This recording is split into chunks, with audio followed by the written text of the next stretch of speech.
Assalamualaikum warahmatullahi wabarakatuh. Selamat malam semuanya.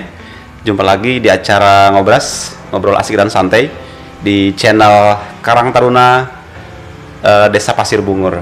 Ya, dan pada kesempatan ini saya sudah ditemani oleh salah satu tokoh pemuda yang punya mimpi besar.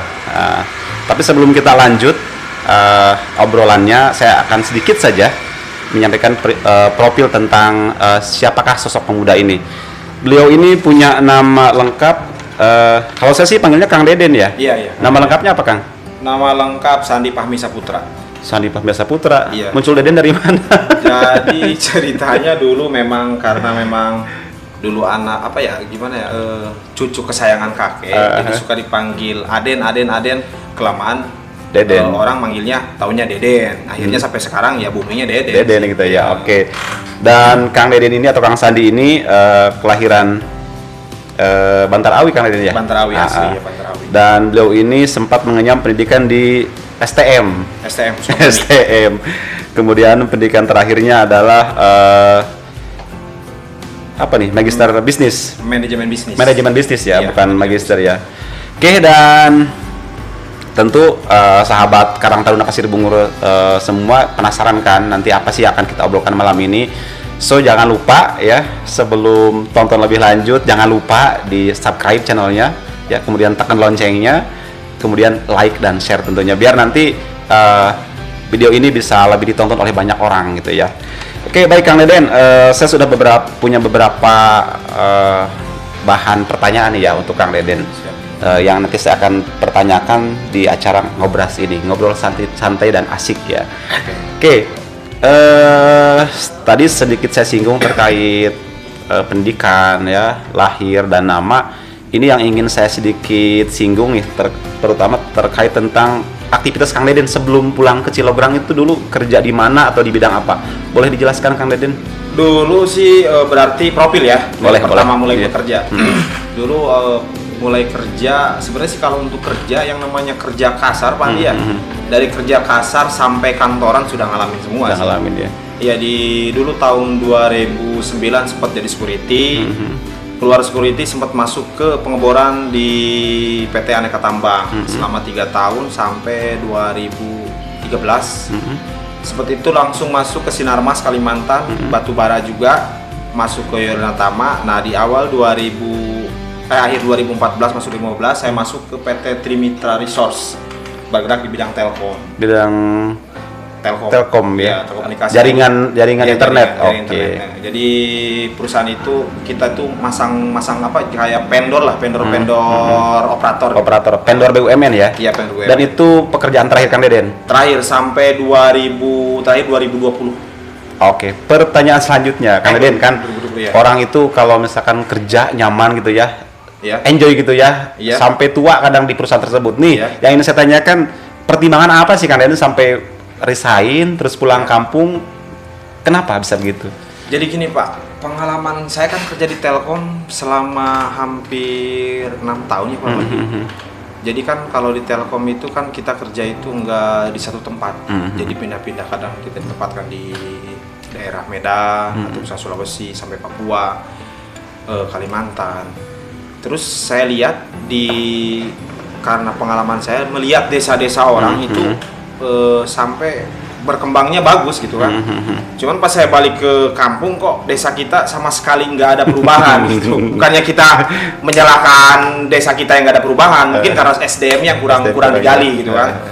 Jadi memang nggak ada orang yang mau merubah SDM di desa kita. Nah dari situ saya pulang ke kampung, kebetulan memang saya juga pingin resign tuh pingin buka usaha. Nah di saat saya udah buka usaha, jadi kenapa saya masuk ke Karang Taruna? Ya saya ingin memajukan desa saya tanpa saya harus masuk ke pemerintahan. Cuman kemarin ada tawaran dari Kepala Karang Taruna, Kang Dani, untuk masuk ke Karang Taruna untuk jadi sekretariat. Saya sih oke-oke aja gitu kan. Demi memajukan desa kita, ya apa boleh buat. Oke gitu kan, daripada desa kita sama sekali monoton, nggak ada perubahan gitu kan. Jadi itu yang jadi dasar pemikiran Kang Deden pulang kampung gitu ya? Iya. Bukan karena korupsi di perusahaan. Enggak. Bahkan sampai kemarin terakhir gaji saya bulan 8 masih dibayar. Oh gitu, iya. Sorry saya seudon ya. Karena kan kerja nyaman itu impian semua orang, Kang Deden ya. Jadi kalau misalkan Kang Deden sudah nyaman, tiba-tiba pulang kan jadi ada pertanyaan kayak gitu ya. Tapi kalau misalkan pertimbangannya itu, saya dukung 100% Kang Deden.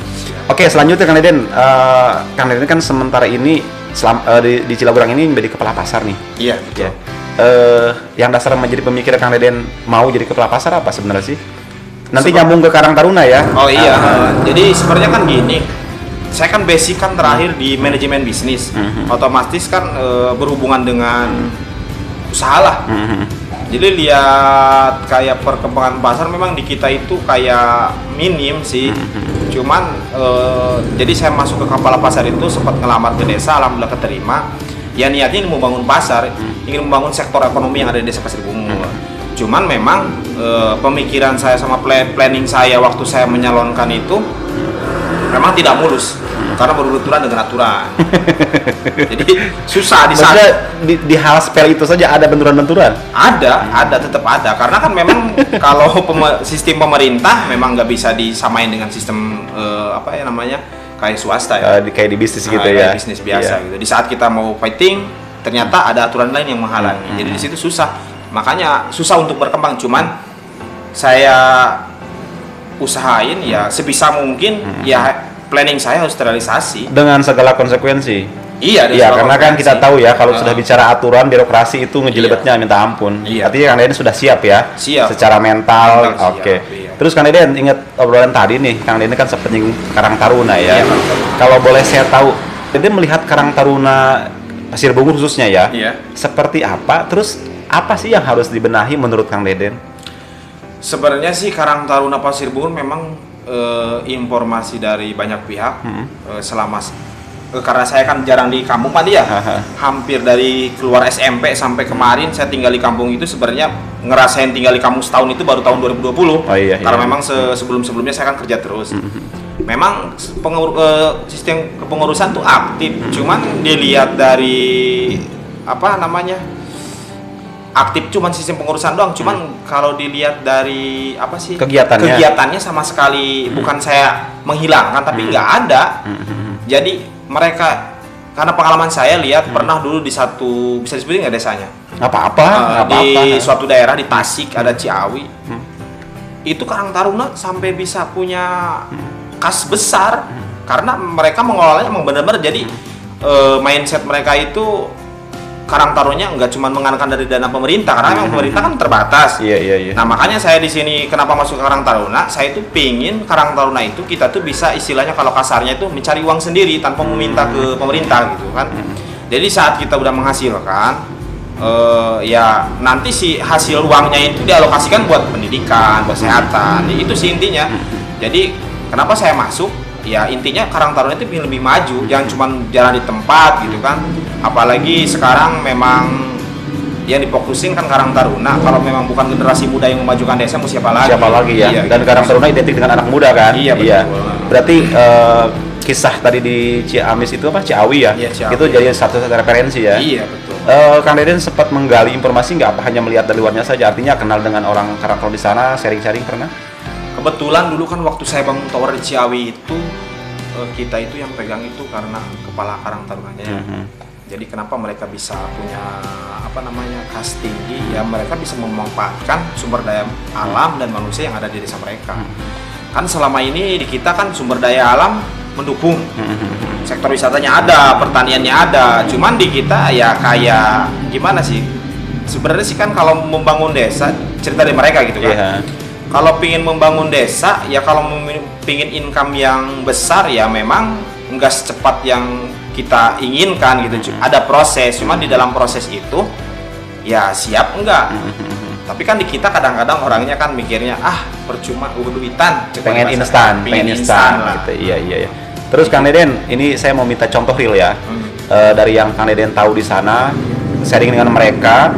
Pasti mereka kan memberikan salah satu contoh ya bagaimana Karang Taruna bisa menghasilkan untuk menghidupi organisasi. Yeah. Nah contoh dari sana bisa nggak sih direalisasikan di daerah kita? Contohnya seperti apa?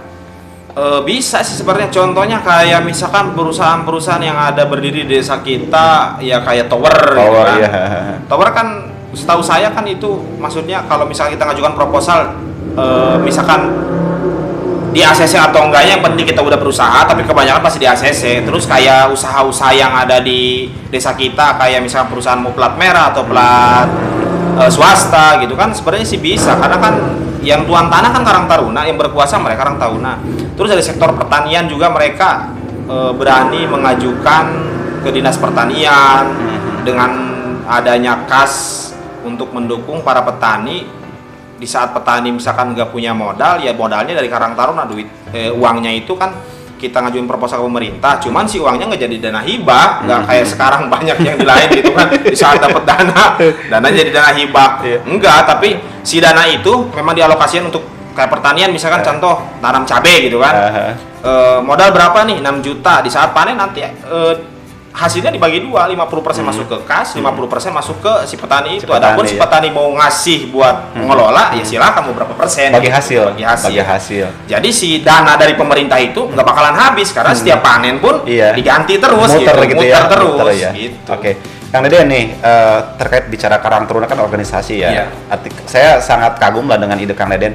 Cuma kan permasalahannya Kang Deden pasti tidak bisa bekerja sendiri kan? Iya betul. Oke. Yang Kang Deden harapkan kira-kira dari pemuda di sekitar kita nih, apa sih yang bentuk dukungan Kang Deden sebagai inisiator lah misalkan yang diharapkan dari teman-teman pemuda dari Pasir Bungur? Jadi gini Pak, sekarang kan kita bikin konten channel. Jadi isi channel ini sih sebenarnya sih positif karena kebanyakan seputar tentang yang ada di desa. Ya contohnya satu dari wisata kita udah punya kan Jeram yang memang potensinya bagus ke depannya. Yang kedua sektor pertanian, memang sektor pertanian di desa kita juga bagus untuk dikembangkan. Nah makanya kenapa saya bikin channel ini. Jadi saya minta dukungan nggak lebih sih sebenarnya kepada masyarakat pemuda Pasir Bungur. Cuman saya minta satu aja, subscribe channel ini. Di saat nanti sudah bisa mendapatkan hasil, ini hasilnya kita pakai untuk pembangunan desa. Yang saya perhatiin, maaf nih bukan saya nyinggung desa Pak ya, di sektor pendidikan sama kesehatan. Selama ini kan banyak di desa kita anak-anak pinter yang memang kurang biaya hingga akhirnya putus sekolah. Nah itu kan sangat miris. Itu kan sama aja dengan mengurangi SDM kita. Gimana SDM kita mau naik kalau di anak-anak yang berprestasi nggak bisa kita tolong. Nah makanya kenapa saya bikin channel dari sini, karena memang untuk channel memang penghasilannya lumayan. Kalau kita kerjasama ya pasti cepat untuk mendapatkan hasil. Nah hasil itu bisa kita kembangkan untuk di desa kita. Terus yang kedua, kita bisa bantu untuk kesehatan. Masalahnya kan di kesehatan kemarin contohnya ada yang sakit sampai di puskesmas nunggu berjam-jam ngurus BPJS. Itu kan merasa miris karena memang di instansi di desa kita nggak ada kas sama sekali. Terus kita juga nggak bisa menyalahkan desa karena memang di desa anggarannya sangat terbatas gitu kan. Makanya saya pingin kalau misalkan Karang Taruna punya penghasil dari channel ini, nah kejadian seperti itu nggak ada Pak Andi. Di saat mereka memang nggak punya uang, kalau kita kas ada, ngapain nunggu PPJS sih? Udah kas aja bawa umum udah pakai umum gitu kan. Kalau bisa biar cepat penanganan gitu ya. Nah itu, jadi meminimalisir lah kalau angka kematian gitu. Jadi jangan sampai ada. Kenapa meninggal gara-gara telat dibawa? Nah itu kan miris gitu kan. Tapi kalau misalkan kita channel ini berkembang, didukung sama masyarakat Pasir Bungur atau misalkan terutama masyarakat Cilograng lah, karena misal kalau memang channel ini berkembang, kita tidak untuk berpatokan ke Pasir Bungur saja, tapi emang untuk wilayah Cilograng. Kalau bisa sih sampai Kabupaten Lebak sampai provinsi gitu kan. Bisa jadi contoh ya kalau misalkan channel ini berkembang, terus nanti collab dengan Karang Taruna desa lain ya. Iya betul. Jadi Karang Taruna kecamatan mungkin. Iya, dan kalau misalkan channelnya besar lagi, jadi contoh buat kabupatennya, kenapa tidak kita misalkan bargaining dengan pihak kabupaten gitu kan. Terus Kang Deden, pertimbangan Kang Deden kenapa lari ke channel YouTube? Tidak misalkan ngumpulin anak muda berencana bikin unit usaha gitu. Kenapa channel YouTube? Kalau channel YouTube yang pertama masalah modal kita tidak terlalu besar. Yang pertama kan modal nggak terlalu besar. Cuman memang dari niat kita nih mau nggak nih mengembangkan ini channel. Terus yang kedua, kalau memang masyarakat mendukung, otomatis kan pasti cepat kan subscribe naik. Karena kan yang dibutuhkan kita cuma minimal kan subscribe 1000 subscribe. Terus jam tayang 4000. Kalau kita misalkan buka usaha yang lain, karena memang yang pertama usaha harus melibatkan banyak orang. Yang kedua modal juga harus gede. Yang ketiganya kebanyakan orang kan mikirnya dapur, Pak. Kalau dapur nggak ngebul mana mau kerja gitu kan. Tapi kalau kita pakai bikin channel YouTube kayak begini kan, ibaratnya saya sendiri atau misalkan 3 orang masih bisa berjalan. Cuman kita minta dukungan sama masyarakat. Jangan sampai masyarakat tuh gini. Jangan ada pikiran gini lah. Ngapain dibantu? Nanti juga nggak bakal bagian. Di sini tuh kita konsepnya nanti ada di saat nanti channel ini kita udah besar, pasti kita kumpul ke tokoh masyarakat semua. Dan alokasi dananya pun kita jelaskan, kita presentasikan. Jadi saya di sini bukan mencari uang untuk pribadi. Kalau memang untuk pribadi, lah ngapain dengan saya kemarin kayak kemarin aja kerja Pak itu kan. Udah nyaman, gaji lumayan gitu kan. Artinya selama BUMN ada, vendor pasti ada kan. Iya. Terus Kang Deden nih, yang menjadi pertanyaan selanjutnya adalah ketika channel ini besar menghasilkan lah ya, selain tadi beberapa sektor yang ada sentuh seperti misalkan beasiswa buat pendidikan, kesehatan, mungkin nggak bikin usaha real? Kalau untuk ngacu ke usaha sih sampai saat ini belum terpikirkan ya. Tapi contoh kalau misalkan nih ternyata amin ya, per bulan bisa ratusan juta misalkan ya, dari kita kan nggak tahu kan. Amin. Ternyata alokasi pendidikan tercukupi, alokasi kesehatan aman, ada duit sisa, apakah mending ditabungkan atau mending dibikin unit usaha kira-kira? Kalau memang ya balik lagi kita paling nanti ya kita minta pendapat kepada tokoh masyarakat ya. Karena untuk membuat usaha kan butuh pemikiran yang matang.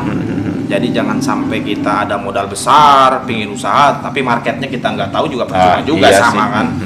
Cuman ya memang pasti kedepannya kita pasti memikirkan untuk membuat suatu bidang usaha, tapi ya itu tadi yang saya bilang, daripada kita mengembangkan usaha, bikin usaha gitu, mengembangkan usaha, lebih baik kita paling yang saya genjot di sektor pertanian, Pak. Pertanian? Iya, pertanian, karena pertanian itu udah kelihatan, kita untuk buang hasilnya ibaratnya gampang gitu kan, karena memang itu kebutuhan pokok.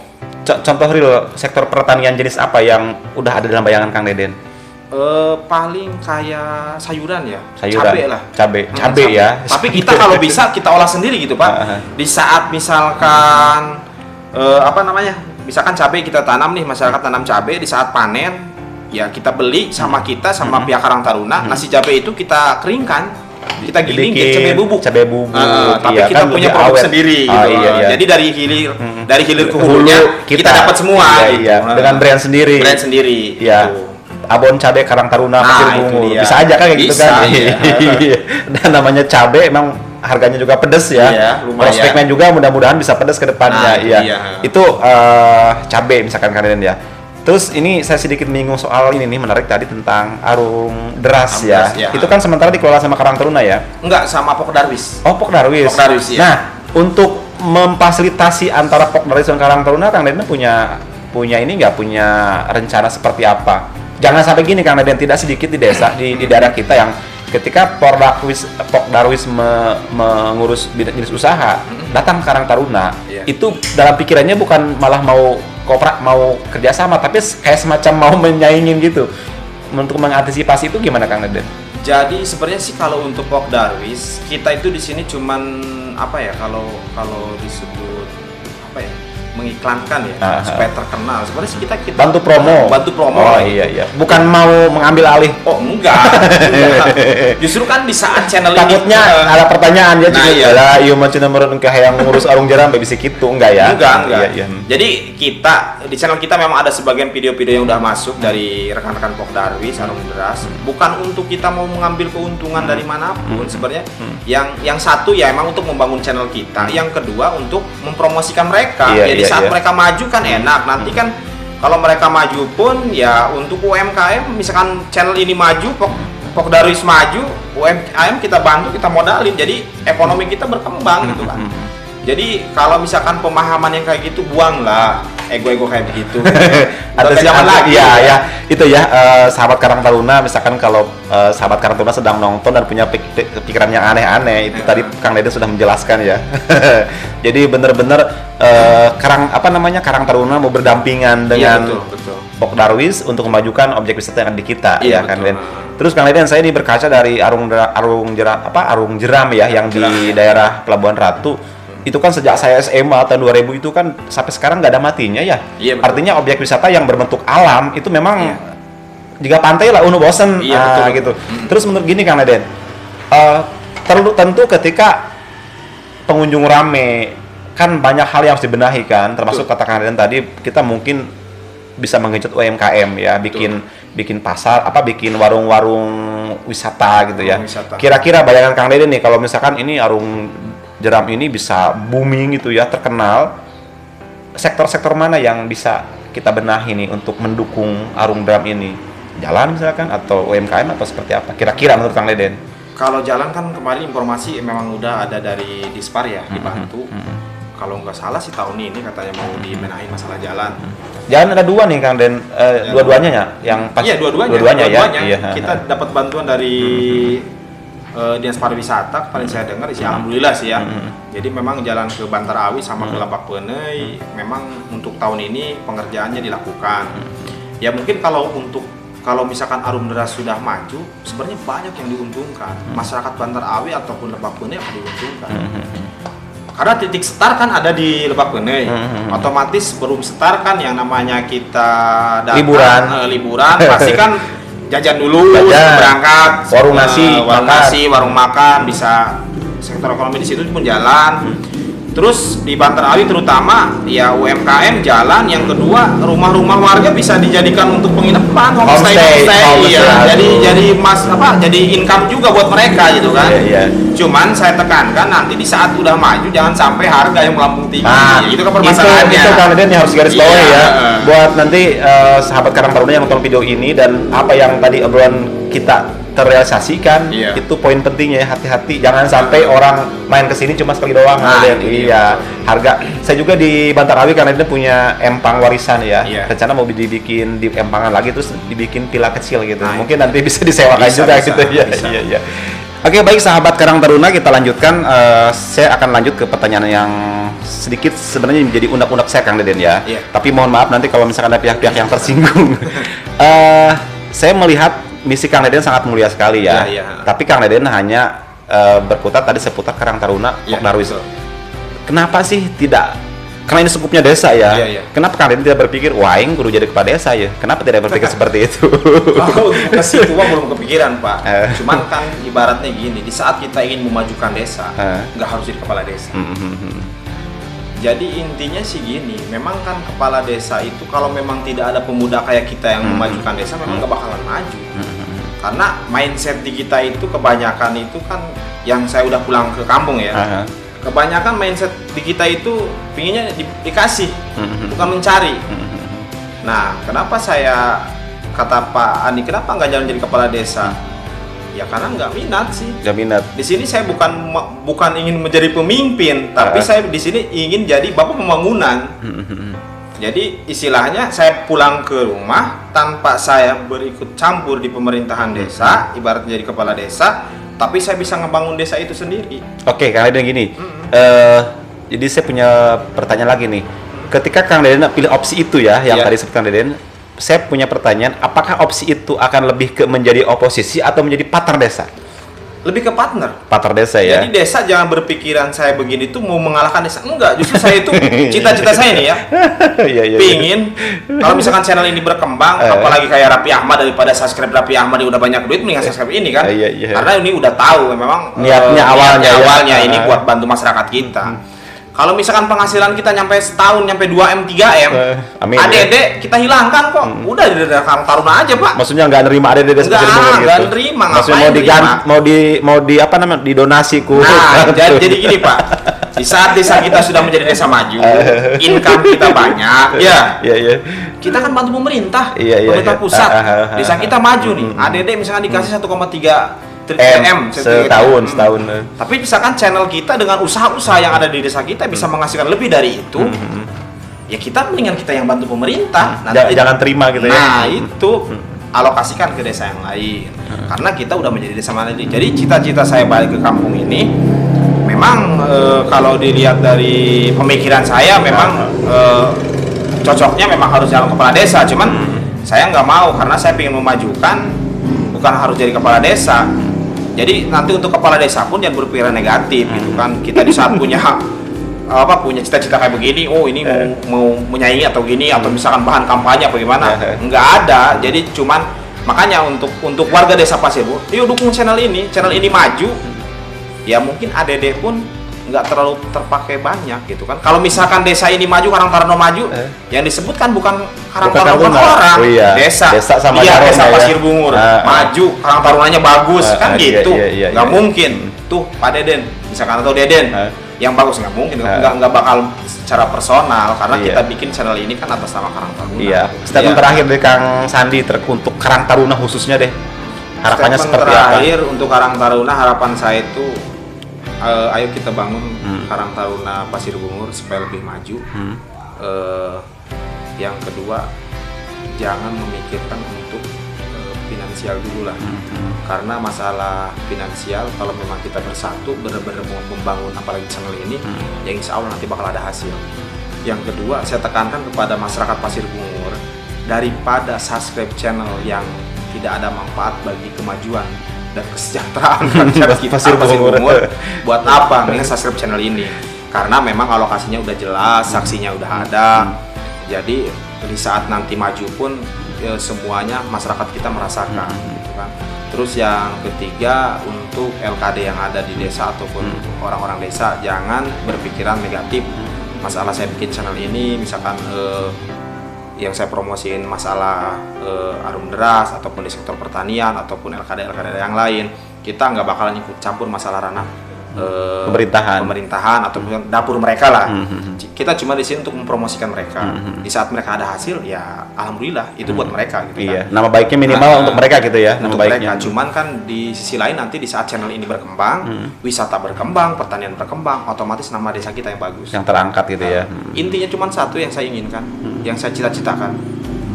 Saya pingin Karang Taruna menghasilkan ADD sendiri tanpa minta dari pemerintah. Luar biasa, tepuk tangan. Ya baik Kandel. Baik sahabat Karang Taruna, itu tadi ya penjelasan dari teman kita Kang Sandi, atau saya lebih kenal dengan Kang Deden. Dan itu saja obrolan kita malam ini. Tapi sebelum saya tutup, jangan lupa di subscribe channel ini ya, Karang Taruna Desa Pasir Bungur apa tadi Giri? Kalau channel si Karang Taruna Pasir Bungur. Oh, nama channelnya Karang Taruna Pasir Bungur ya. Di subscribe, tekan loncengnya, terus jangan lupa juga di like and share, dan silahkan komen ya, termasuk mungkin butuh masukan ya. Contoh misalkan ketika sahabat Karang Taruna nonton terus punya ide kan, wah mending ngeliput komen aja di kolom komen, nanti admin akan lihat dan kita akan syuting atau bikin acara ngeplog gitu ya. Itu saja mungkin kalau misalkan ada di desa kita ada yang gotong royong gitu kan, kalau bisa ambil aja divideokan gitu. Video bisa dikirim ke kita, nanti kita atau hubungi Karang Taruna ya. Kalau Karang Taruna kan kameranya puguh gitu kan, terus sambil gotong royong kan. Kalau warga kan jabat baring ngarek kan mesti endah gitu ya. Hubungi saja Karang Taruna, bisa ke Kang Sandi atau Kang Deni atau juga ke Kang Dani ya. Mungkin sahabat Karang Taruna Desa Pasir Bungur udah tahu siapa mereka berdua gitu ya. Dan kontak aja, telepon saja. Oke, itu saja. Terima kasih Kang Sandi, Kang Deden atas kesempatannya. Nanti video ini akan kita upload satu di channel Karang Taruna Pasir Bungur, kemudian juga akan kita upload di channelnya Yasmi FM ya. Mudah-mudahan bermanfaat. Terima kasih banyak. Terima kasih Kang Sandi. Mohon maaf jika salah-salah kata, dan sampai ketemu lagi di acara ngobrol asik santai di episode selanjutnya. Wassalamualaikum warahmatullahi wabarakatuh.